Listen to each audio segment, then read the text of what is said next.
My fiancée took my inheritance to launch her dream store.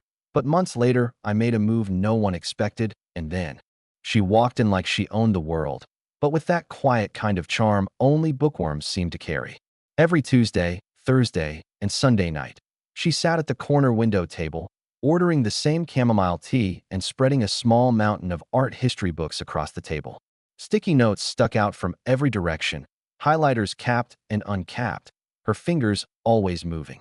I noticed the way she read with intensity, not just scanning but absorbing like the material owed her something.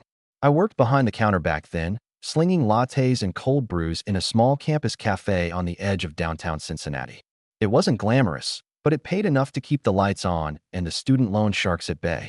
For a while, I just watched from a distance, always curious, never bold. Until one night, I finally said, "You know refills are free, right?" She looked up, almost startled, then blinked once like I'd broken some trance she'd been in. "Even for tea?" she asked, as if the idea was brand new. That was the first time we actually spoke. Nothing flashy, no big cinematic moment. Just a few casual words between two overworked grad students trying to stretch their energy and dollars as far as possible. Her name was Lena. She was 26, doing her master's in art history, which I immediately pretended to know something about. She could talk for hours about obscure Renaissance painters, and I'd just nod along, half lost and fully captivated. It wasn't just the way she spoke, it was the fire behind her eyes when she did. I was 29, grinding through the final months of business school, waiting tables between classes and working part-time at a tax prep office on weekends. I didn't have time to date, and I sure didn't have the bandwidth to fall for someone, but she made it hard not to. Our first actual time hanging out wasn't even supposed to be a date. She invited me to a gallery opening after my shift one Friday, said she had a free pass and didn't want to go alone. I figured, why not? Better than heading back to my apartment where my roommate had already preloaded a 6-hour gaming marathon and 2 bags of cheese puffs. The exhibit was different. Nothing but installations made from recycled plastics and fluorescent tubing. Definitely not my scene, but I wasn't really looking at the art anyway. I watched her move from piece to piece, not just observing but dissecting, explaining the symbolism like she was born for it. That was the first time I felt it. Not just interest, but genuine admiration. She saw beauty where I saw garbage, and somehow, she made me see it too. We kept seeing each other, slowly at first. Neither of us had time for anything messy, and I liked that we weren't trying to impress each other. When I graduated, I landed a decent job at a financial consulting firm, not Wall Street level money, but solid. The kind of work that looks good on a resume and slowly eats your soul with 70-hour weeks. Meanwhile, Lena stayed in school, grinding through her thesis while working part-time at a museum gift shop that barely paid enough for gas. She never complained. She always said her passion mattered more than the paycheck. I envied that. I liked numbers because they made sense. She loved art because it didn't have to. After about a year and a half of dating, we moved in together. A basic 2-bedroom on the north side, decent lighting, peeling paint, and thin walls. We split rent 60-40, me paying more since my job allowed it, and she handled groceries and some of the smaller bills. It was the kind of arrangement that made sense without ever needing a big discussion. We built a quiet rhythm that felt sustainable, comfortable even. But even then, she talked about her boutique. Not in a braggy way, but like it was inevitable. She wanted to create a space that combined vintage fashion with local artwork, a shop that felt like both a gallery and a closet. A place where clothes tell stories, she'd say, eyes glowing as she laid out design sketches across our dining table. She showed me floor plans she'd drawn on grid paper, photos of reclaimed wood displays, ideas for pop-up events and artist collaborations. I was impressed. It wasn't just talk. She had a real business model tucked inside all the dreamy aesthetics. The only thing missing was the capital. Every time she hit that wall, she'd sigh and fold up her sketches like she was packing away a piece of herself. "No bank's going to take me seriously," she'd say. "Not with my major and no collateral." I didn't argue. She was probably right. Things changed when my aunt passed away. We weren't close, but she'd always said I had a good head on my shoulders, and when her will was settled, I ended up with just over $60,000. It wasn't life-altering, but it was the kind of money that can either sit in an index fund or quietly change the direction of your life if used wisely. I thought about saving it for a down payment, maybe putting some aside for a future wedding or a longer honeymoon someday. Lena didn't pressure me. In fact, she never brought it up at all. But one night, while she was sketching again on the couch, surrounded by swatches of fabric and open tabs on her laptop showing vintage supply vendors. I said, "What if we used some of that money to launch your boutique?" She froze, like I'd just suggested we rob a bank. "Are you serious?" she asked, cautiously, like it was too good to be real. "Why not?" I replied. "You've got everything but the funding." She hesitated, reminding me that it was my inheritance and that I'd planned to invest it. But I told her this was an investment, maybe not just in the business, but in us. I meant every word. Within a week, we were drawing up spreadsheets and researching small commercial spaces. I even looped in an old friend from business school who had experience launching retail startups. He offered to tweak her business plan and walked us through early cost projections. Everything was starting to feel real. We found a storefront on a quiet block that was beginning to fill up with small cafes and indie shops, just enough foot traffic to feel promising. The rent was affordable, the bones were solid, and Lena's excitement was infectious. I negotiated with the landlord, handled the contractor bids for renovations, and built a budget from the ground up. Meanwhile, she curated inventory, designed the space, and worked on branding. By the time we signed the lease, I'd spent a little over $50,000. We agreed I'd be a silent partner, and we signed a legal document making that official. My name was on the paperwork, not because I didn't trust her, but because I wasn't stupid. "This feels a little overboard," she said when we were signing everything at a local notary. "Maybe," I replied, "but I'd rather overdo it than wish I had." She nodded, kissed me on the cheek, and said she was proud of us. Looking back, I should have paid more attention to how she said us, because something in that word was already starting to change. We opened the doors to the boutique on a breezy Thursday morning in April. Lena had chosen the name Found and Thread, a mix of vintage charm and poetic flair. The paint was still drying in the back hallway. The shelves smelled of fresh lumber, and a mismatched set of thrifted mannequins stood proudly in the window like rebels refusing to match. She cried when we unlocked the door that first day, then laughed at herself for crying. I stood next to her and thought, for a brief, shining moment, that this was it. We were building something permanent. A life, a future, a shared vision. I was wrong. For the first month, things were smooth.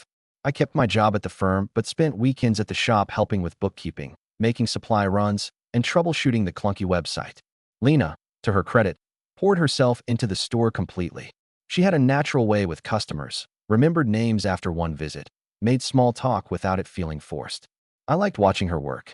I liked seeing her proud. Then came Sloan. Lena's cousin blew into town like a storm front from Austin, wearing ethically sourced linen overalls and a tattoo that said emotional equity in block script down her arm.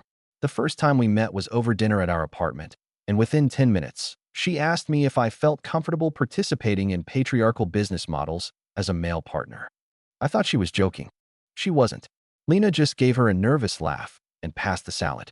Sloan started dropping by the boutique more often after that, offering what she called creative direction and vibe calibration. Her main suggestions involved repainting the walls a pastel peach and adding inspirational slogans on every mirror. "We need an affirmation nook," she said one day, arms spread like she was blessing the floor. "A space where customers can reconnect with their inner goddess while browsing." I asked what that meant, and she said it was about merchandising with emotional depth. I said we needed to actually sell clothes. She didn't laugh. Neither did Lena. What started as occasional input turned into daily interference. Suddenly, Lena wasn't showing me floor plans or budgets anymore. She was workshopping the brand identity with Sloan and a rotating cast of influencer types who spoke in hashtags and used the word frequency like it meant something concrete. The boutique's Instagram became less about vintage finds and more about Lena herself. Post photos, filtered lighting, long captions about feminine power and business alignment. At first, I thought it was just part of marketing. But then the captions started to read like diary entries for an audience of strangers, and I realized I wasn't part of the story anymore. Our dynamic shifted. Slowly, then suddenly. She stopped asking for my thoughts, stopped showing me the books, stopped inviting me to pop-up events, and claimed they were too centered on feminine energy for me to attend. She started calling the boutique my store instead of our store, even in front of people who knew exactly how it had been funded. When I pointed it out, she said I was being controlling. "You don't own me just because you wrote some checks," she snapped one night when I asked why Sloan was using the company card to buy floral wall decals and essential oils. That sentence stuck with me, cut cleaner than she knew. I didn't want ownership over her. I just wanted respect for the partnership we had built. But every time I brought it up, she told me I was policing her vision or dimming her light. It wasn't even Lena talking anymore. It was Sloan, echoing through her like a loudspeaker, every sentence dripping with manufactured empowerment and prepackaged outrage. The boutique itself began to change in ways that made no financial sense. The denim section, once our bestseller, got moved to the back to make room for $70 candles named Sacred Rage and Burn the Patriarchy. Sloan convinced her to stock affirmation journals and handcrafted feminist tarot decks that cost more than our utility bill. The shop started looking less like a boutique and more like the lobby of a failed self-help retreat. Customers noticed too. The regulars who used to swing by every weekend stopped coming. Reviews online started dipping, some subtle, others brutal. One simply read, "Came for vintage. Left with a headache and a tote bag that told me I was the problem." I brought it up gently one night, sat across from Lena at our kitchen table, and said, "The numbers don't lie. We're losing traction. Maybe we should bring back some of the vintage focus." She didn't even look up from her phone. "You just don't get the aesthetic," she said.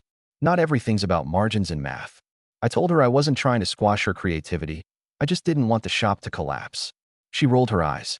"This is why Sloan says male energy always sabotages female growth." You're literally proving her point. I laughed, then stopped when I realized she wasn't joking. That night, I lay awake wondering how far gone this was. How long it had been since I'd seen the girl who used to excitedly show me fabric samples over takeout noodles. The girl who cried when we signed the lease. That version of her had vanished, and in her place was someone I barely recognized. It all came to a head on a Tuesday. I remember the date because it was the same day I'd signed a huge new client at the firm. I walked in the door ready to share the news, only to find Lena already waiting at the kitchen table, her hands folded, an expression unreadable. The engagement ring sat neatly between us, placed like an offering or a warning. "We need to talk," she said. Nothing good ever follows those 4 words, and this time was no exception. She told me she was leaving, said she was evolving, realigning, vibrating at a higher frequency, said I was part of a chapter she'd outgrown, that I was anchoring her to an outdated version of herself. I asked if this was about the boutique. She laughed, coldly this time, and told me, "Not everything's about your money, Caleb." I stared at her for a long time after that. Not with anger, just disbelief. I asked what she planned to do about the business. She shrugged. "It's my brand now. You were just the investor. You wouldn't understand the creative side." Then she stood, grabbed her bag, and left. No big blowout. No slammed doors. Just the sound of quiet footsteps and the click of a lock behind her. I sat there alone, staring at the ring and trying to remember where it all changed. Wondering if I'd missed the moment she stopped seeing me as a partner and started seeing me as an obstacle. I didn't go to work the next day. I called in, said I was sick, which wasn't a total lie. It wasn't the kind of sickness you measure in temperature or coughs, but the heaviness in my chest made it hard to stand upright. I spent the whole morning in silence, walking through our apartment like it wasn't mine anymore. Her mug still sat on the counter, lipstick smudged on the rim, and a pair of earrings were on the dresser. Those giant brass hoops she used to hate, but recently adored. I stared at them like they were clues to something I'd missed, some warning sign I should have caught sooner. That afternoon, my phone buzzed. I almost didn't check it, but the name on the notification pulled me out of my fog. It was my buddy Graham, sending me a screenshot from Instagram. "Dude, I'm sorry. Thought you should see this," he wrote. I opened it without thinking. There was Lena, standing in front of Found and Thread, sunlight behind her like some divine filter had been summoned just for the post. The caption read, "Sometimes, the strongest move is walking away from what no longer aligns with your higher self. Trust the process. #new chapter #selfmade." I read it 3 times before it hit me. She was already rewriting the story. In her version, there was no shared dream, no contract, no late nights with spreadsheets and invoices. She hadn't walked away from a relationship. We hadn't built something together. She'd apparently broken free from oppression. Comments flooded in. "Proud of you, girl. You're glowing. Keep rising. This is what real independence looks like." And from Sloan, of course. "You chose you. Never apologize for that." I dropped my phone on the counter and stared at it like it might detonate. That night, I opened my laptop and began gathering everything. Receipts, emails, bank statements, the signed partnership agreement, the copy of the lease with both our names, invoices with my credit card listed, the contractor quotes I negotiated, the down payment I wired. I wasn't doing it to be petty. I was doing it because I could feel something coming and I needed to be ready. A few days later, Graham sent another message. "Man, she's saying some wild stuff in her private story," he wrote, then attached screenshots. One said, "Financial abuse is real. Just because it doesn't leave bruises doesn't mean it isn't violent. I'm reclaiming my freedom." Another showed a blurry selfie with the boutique behind her and the words, "Never again will I let a man hold power over my vision." I didn't know whether to laugh or throw something. She was painting me as some manipulative puppet master, as if I'd used money to trap her. The truth was, I never once asked for control. I offered help. I believed in her when banks wouldn't even give her a meeting. And now she was calling that abuse. I tried reaching out. She didn't answer the phone. My text got left on read. Then, mutual friends started going quiet. Some stopped replying entirely. Others sent vague, awkward messages, stuff like, "Hope you're doing okay," or "I don't want to get in the middle." A few outright asked me, point blank, if what she was saying was true. When I asked what she was actually saying, I got vague paraphrase summaries that made me feel like I'd stepped into someone else's life. I met up with Graham in person, needing something grounded.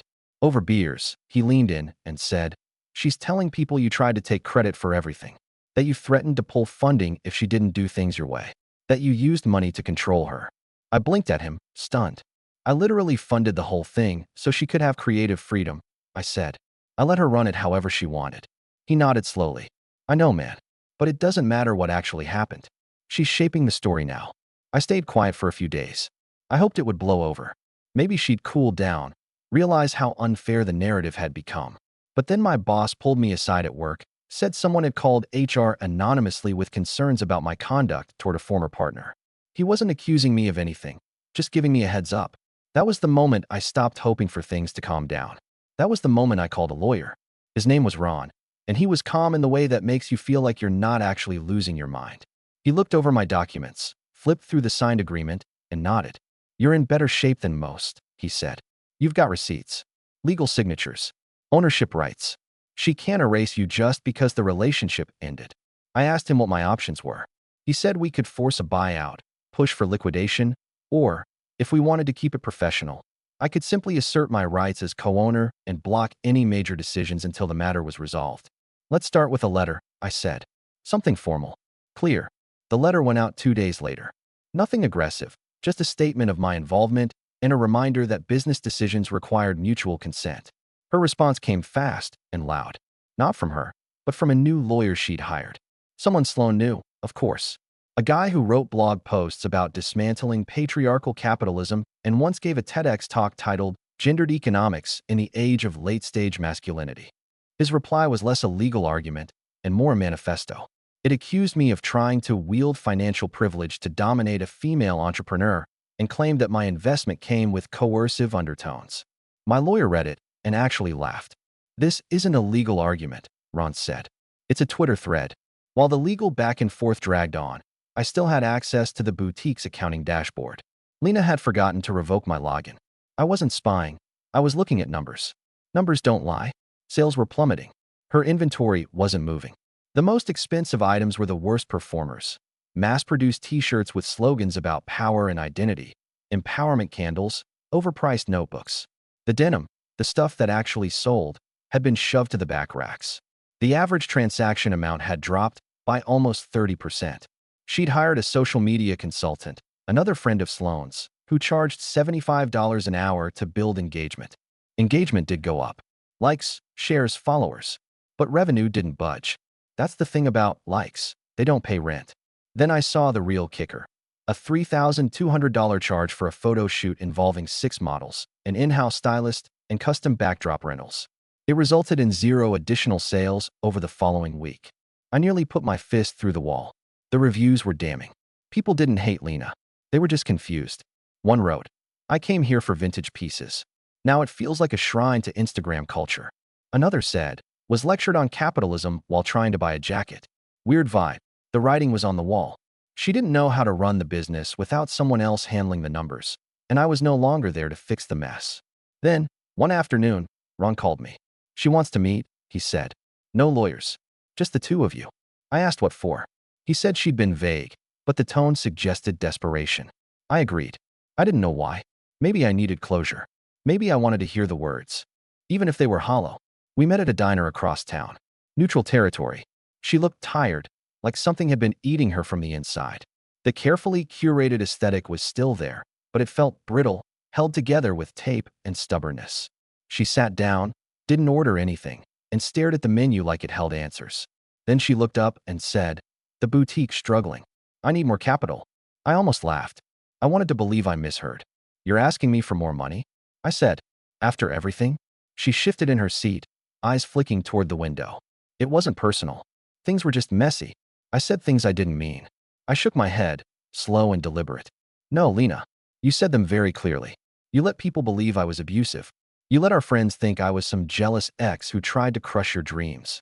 She blinked. "It was just social media. It's not real." I leaned in. "Tell that to my boss. Or my parents, who've been getting anonymous calls asking if they raised a misogynist." She didn't reply. After a long silence, she said, "I still believe in the store." I smiled, but there was no warmth in it. "Good. Then you'll have no problem hearing the options. 1. We sell the boutique and split whatever's left. Based on our agreement, I'll walk away with the majority. 2. You buy me out. With interest. And you post a public correction, clarifying the truth." Her voice was barely audible when she said, "I can't afford to buy you out." I leaned back, folded my arms, and said, "Then I guess we both know where this is going." The boutique's Instagram went dark for 3 straight days, which was a first since the doors opened. No post photos, no hashtags about growth or goddess energy, no passive-aggressive quotes about breaking cycles. Just silence. Then, out of nowhere, a black square appeared on the feed with white text centered and minimal. The caption read, "Statement from found and thread."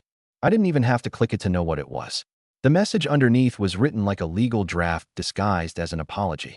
"In the interest of transparency, I want to acknowledge that this business was made possible through significant investment and support from my former partner, Caleb. I regret any statements or implications that may have misrepresented the nature of our early collaboration." That was it. No real admission, no apology. Just enough to settle the paperwork and keep me from taking her to court. My lawyer had written every word. The comments were exactly what you'd expect: confused, neutral, supportive, a little bit cold. A few people unfollowed. A few others asked vague questions like, "Wait, what's this about?" Sloan didn't comment at all. In fact, she disappeared completely, deactivated her page, pulled out of the boutique's branding updates, vanished from every tag. Someone, and it wasn't me, had finally taken a hard look at her social media past and compiled everything into a neat little digital dossier. Screenshots of problematic takes, offensive costumes, tone-deaf blog posts about privilege and vibrational wealth.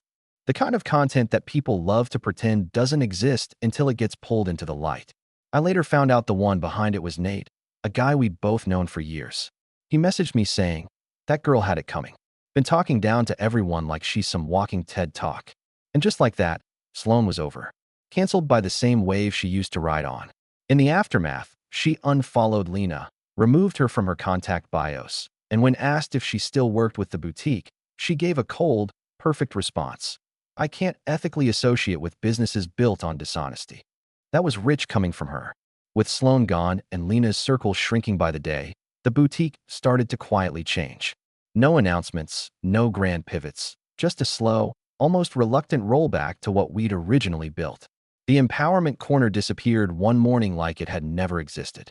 The vintage denim racks moved back to the front display. A sign offering handwritten affirmations with purchase got tossed. The boutique, now run solely by Lena, started resembling the version we'd dreamed up in our kitchen years ago, before things got twisted. Meanwhile, I stayed completely hands-off. That was part of the agreement. I kept my 55% ownership, but I wasn't involved in operations. My lawyer handled anything related to money or paperwork. Every month, like clockwork, a payment hit my account. Quiet, consistent, and late only once. That month, I got a note from her lawyer saying apologies for the delay, bank error. I didn't respond. I didn't need to. 6 months passed. I stopped checking the boutique's feed. I didn't drive by the storefront. I didn't ask mutual friends for updates.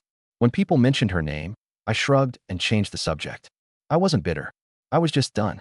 But then one day, while grabbing lunch downtown with a colleague, I ran into her parents at a small cafe 2 blocks from my office.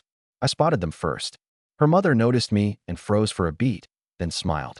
It wasn't the kind of smile people give when they're proud. It was the kind of smile people give when they know they owe you something they can't ever repay. She hugged me, tightly and without warning. Her eyes were wet when she pulled away. "We're so sorry," she said, voice low like she didn't want anyone else to hear. "We raised her better than that." I nodded, said it wasn't their fault, because it wasn't. They asked how I was doing, if I was dating again, how work was. We kept it polite. No one mentioned the boutique, though I knew they were thinking about it. After that, something shifted. I felt like the weight I'd been dragging around had finally fallen off. I took the payments I received and started funneling them into something better, a small investment fund I created for first-time entrepreneurs, people who actually needed a hand, not just a spotlight. I even set up an anonymous scholarship at my alma mater for students focused on retail innovation. The irony wasn't lost on me. I didn't talk about any of it online. No hashtags, no photos, no story posts. I wasn't interested in the narrative. I was interested in the results. And for the first time in a long time, things started to feel like they were moving forward. Then one night, out of nowhere, I got a call from Kira, a friend of a friend who used to run a vendor booth at Found in Thread during its early days. She asked if we could meet for coffee. I said sure, assuming it had something to do with her new clothing line. What she told me, instead, nearly made me choke on my drink. "Lena tried to sell part of the boutique to a silent investor," she said. "Told him she had full ownership." I blinked. "Full ownership?" Kira nodded. "She faked a document. Try to make it look like you transferred your stake." My stomach dropped. I asked for proof. She had screenshots of messages from a vendor chat, including one from the investor who backed out the moment he realized the ownership documents didn't match the public records. I didn't hesitate. I called my lawyer the next morning. Ron was calm as always, but even he sounded surprised. "Forging an ownership transfer is fraud," he said. "Depending on how far she took it, it could be criminal." I asked what we could do. He said we had a few options: press charges, demand a legal audit, or reopen negotiations for a full takeover. I didn't care about punishment. I just wanted out. Within 2 weeks, Lena caved. She agreed to relinquish full control in exchange for avoiding legal escalation. The boutique was officially mine. I didn't want to run it. I didn't want to salvage it. I just wanted it gone. So I sold it, quietly, cleanly, and entirely, to a small regional chain that specialized in curated vintage retail. They offered a fair price and promised to keep the name if I allowed it. I told them they could call it whatever they wanted. On the day the storefront changed hands, I walked by for the last time. The new owners were already moving in new racks, repainting the walls, adjusting the lighting. A young woman inside held a clipboard and pointed toward the corner where the candles used to be. I didn't feel anything. No sadness, no regret. Just relief.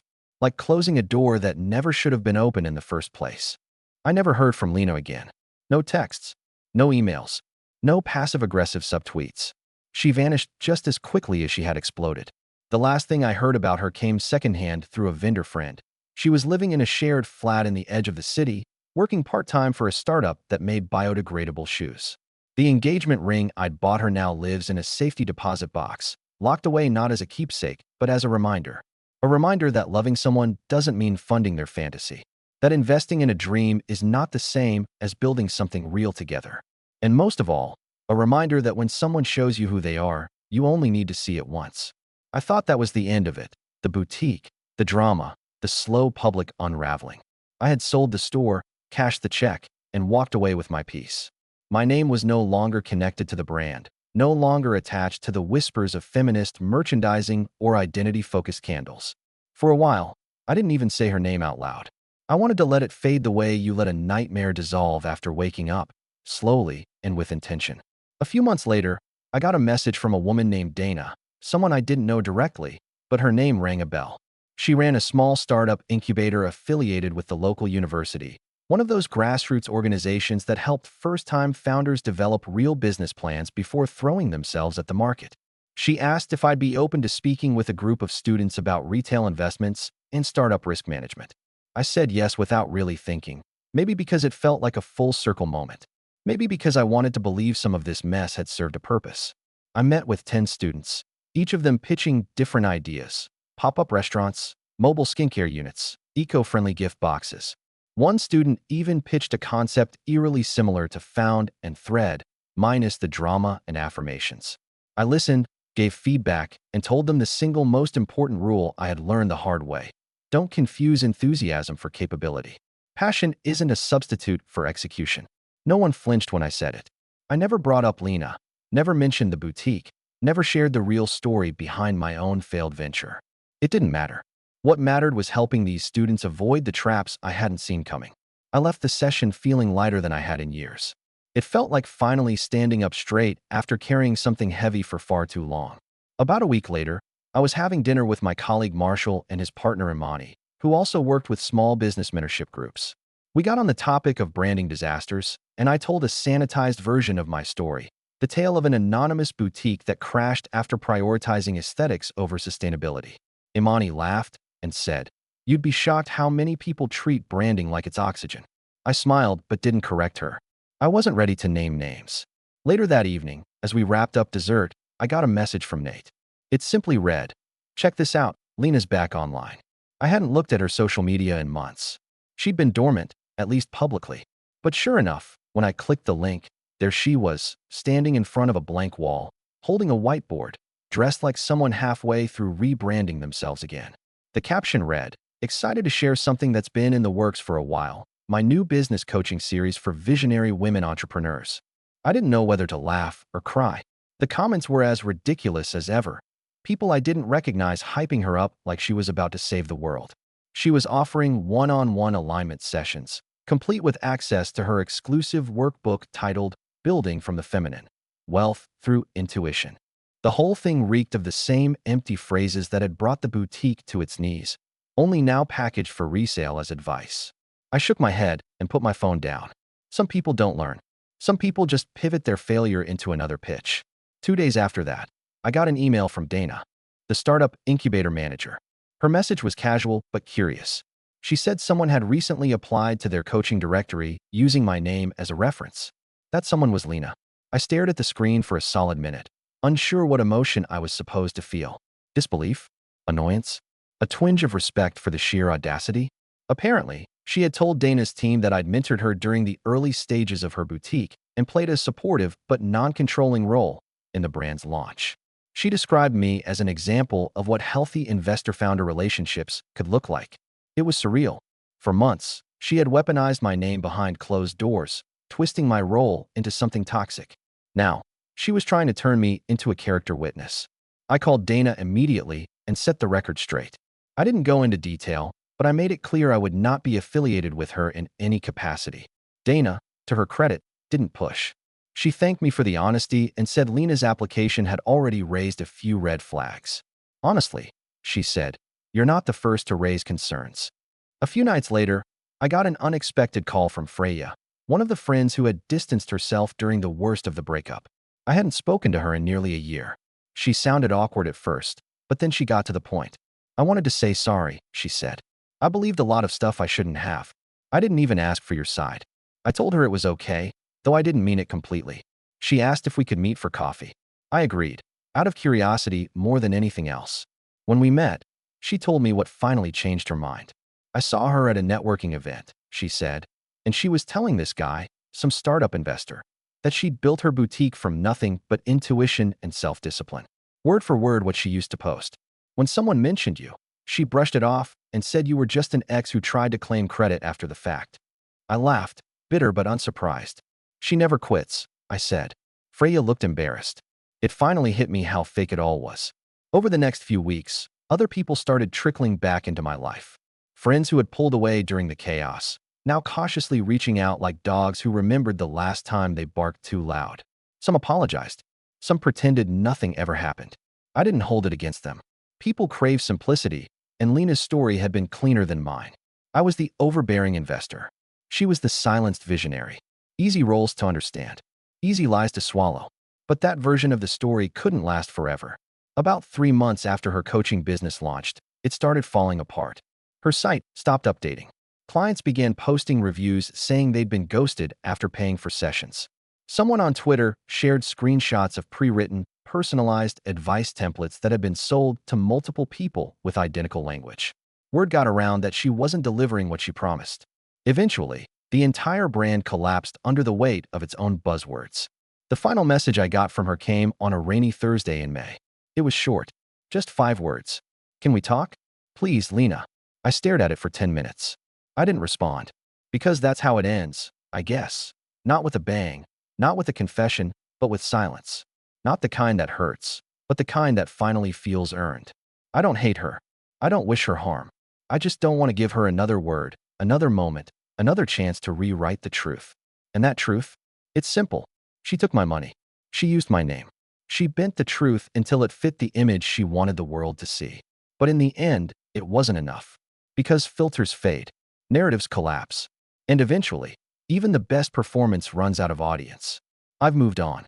The ring stays locked away. The lessons stay sharp. And the next time someone asks if I've ever invested in a small business, I'll say yes, with my time, my money, and my heart. And once was enough.